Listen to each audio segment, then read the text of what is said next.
అనగనగా ఓ అడవి. అక్కడ మిగిలిన జంతువుల కన్నా కోతుల సంఖ్య ఎక్కువ. ఎప్పుడు కోతుల అరుపులతో ఆ అడవంతా ప్రతిధ్వనిస్తూ ఉండేది. దీంతో మిగిలిన జంతువులకు మనశ్శాంతి లేకుండా పోయింది. కాసేపు విశ్రాంతి తీసుకుందామంటే వీలుండేది కాదు. ఓ రోజు ఓ ఏనుగు, కోతుల్లారా, మీ అరుపుల వల్ల మేము ప్రశాంతంగా ఉండలేకపోతున్నాం.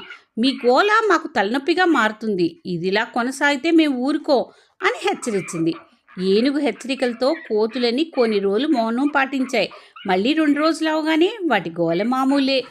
ఎలుగుబంట్లు, లేళ్ళు, చిరుతపుళ్ళు ఇలా అనేక జంతువులు కోతుల్ని హెచ్చరిస్తూనే ఉన్నాయి. అయితే అవి కొన్ని రోజులు మౌనం పాటించినట్టే పాటించి మళ్ళీ ఎప్పట్లాగా గోల గోల చేస్తూనే ఉండేవి. ఇక లాభం లేదనుకున్న జంతువులన్నీ కలిసి మృగరాజు వద్ద దగ్గరికి వెళ్ళి వాటి మొర పెట్టుకున్నాయి. అనంతరం అవన్నీ కలిసి కోతుల దండు వద్దకు వచ్చి మీరు హద్దు మీరితే ప్రమాదంలో పడతారని హెచ్చరించాయి. అయినా అవి వినలేదు. వాటి గోల శరా మామూలే. ఓ రోజు ఈ విషయమంతా తెలుసుకున్న మృగరాజు అడవిలోని జంతువులన్నిటినీ సమావేశానికి పిలిచింది.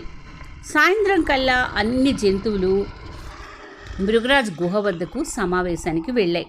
అక్కడ దిబ్బ మీద కూర్చుని దర్జాగా అందరిని చూసి గర్జించింది మృగరాజు. నా పిలుపుకు స్పందించి మీరందరూ ఇక్కడికి రావడం సంతోషం, కృతజ్ఞతలు. ఇక ఈనాటి సమస్య విషయానికి వద్దాం. కోతులారా, మీ ఆనందాన్ని ఎవ్వరూ కాదనలేరు. కానీ మీ హడావిడి రోజురోజుకి శృతి మించిపోతుంది. ఎంతమంది హెచ్చరించినా మీరు వినటం లేదు. మీరు ఇతరుల కష్టాన్ని ఆలోచించకుండా వ్యవహరించడం సబబు కాదు అంది సింహం. కోతులు తమ వైపు న్యాయాన్ని చెప్పుకున్నాయి. మిగిలిన జంతువులు తమ వాదనని వినిపించాయి. సరే, మీరు మాత్రమే ఈ అడవిలో ఉంటున్నట్లు భావించి వ్యవహరించడం సరికాదు. ఇది 100% తప్పు. హద్దులు మీరి నడుస్తున్న మీరిక వెదురు తోటలోనే ఉండాలి. మేమెవరో అక్కడికి రాము. మీ 2 ఏళ్ల పాటు ఆ తోటలోంచి యువతలకి రావడానికి వీల్లేదు. ఒకవేళ హద్దు మీరితే మీ వర్గాన్ని పూర్తిగా బహిష్కరిస్తాం. మీరు ఈ 2 ఏళ్ళు సవ్యంగా ప్రవర్తిస్తే నిషేధం ఎత్తివేస్తాం అంది సింహం. కోతులన్నీ సరే అన్నాయి. సరే, ఇంతటితో సమావేశం ముగిసింది అంటూ మృగరాజు తన గుహలోకి వెళ్ళిపోయింది. వెదురు తోటలో ఇక కోతులు సందడి. ఆహా, మనకంటూ ఒక అడవి, మనం ఈ అడవికి రాజులో అంటూ గంతులు వేశాయి. కానీ ఒక వృద్ధ కోతి, మిత్రులారా, మీరందరూ అనుకుంటున్నది తప్పు. అందరం కలిసి ఉండటంలోనే ఆనందం ఉంటుంది. మనం ఇప్పుడు శిక్షకు లోనయ్యామన్నది మర్చిపోకూడదు అని బాధపడింది. ఏంటా సోది మాటలు తాత, హాయిగా ఉండడం మాని శిక్ష అంటావు, తప్పంటావు, ఏమిటి నీ గోలా అంది ఓ యువకోతి. ముసలి కోతి ఏమీ మాట్లాడలేదు. కోతుల ఆనందం వారం కూడా దాటలేదు. వెదురు తోటలో ఉన్నట్టుండి అగ్ని ప్రమాదానికి గురైంది. వెదురు తోట ఉన్నట్టుండి అగ్ని ప్రమాదానికి లోనైంది. కోతులకి ఏం చేయాలో తెలియలేదు. దగ్గరలో కొలను ఉన్నప్పటికీ తగినంత నీరు లేదు. దాంతో మంటల్ని ఆర్పడం కుదరలేదు. మనం ఇంతమంది ఉన్న మంటల్ని అదుపు చేయలేకపోతున్నాం.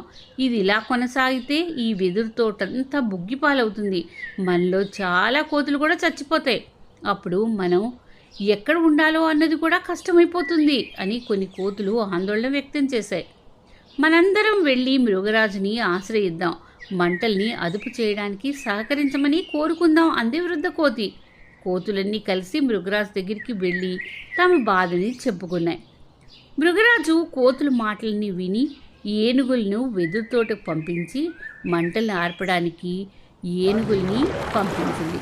ఏనుగులన్నీ మంటల్ని ఆర్పాయి.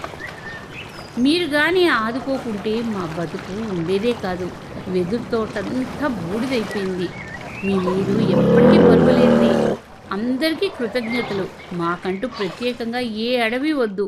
మేము మీతోనే కలిసిమెలిసి ఉంటాము. మా హద్దుల్లో మేముంటాము. ఒకళ్ళని ఇబ్బంది పెట్టము. అందరం కలిసిమెలిసి ఉందాం. మా తప్పేమిటో మాకు తెలిసింది. మమ్మల్ని మీతో కలుపుకోండి అని కోతులన్నీ కలిసి మృగరాజుని విన్నవించాయి.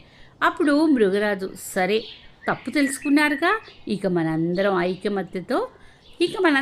ఐకమత్యంతో ఒకటిగా ఆనందంగా జీవిద్దాం. ఒకరి వల్ల ఇంకొకరికి ఇబ్బంది కలగకుండా ప్రవర్తిద్దాం. మనందరం ఒకటే అని చెప్పింది. అమ్మయ్య అని ఊపిరి పీల్చుకున్నాయి ఆ కోతులు. ఈ కథలో నీతి ఏంటంటే ఐకమత్యంలోనే బలం ఉంది. అందరితో కలిసి మెలిసి ఉంటేనే కదా ఎలాంటి కష్టాన్నైనా మనం ఇట్టే జయించగలం.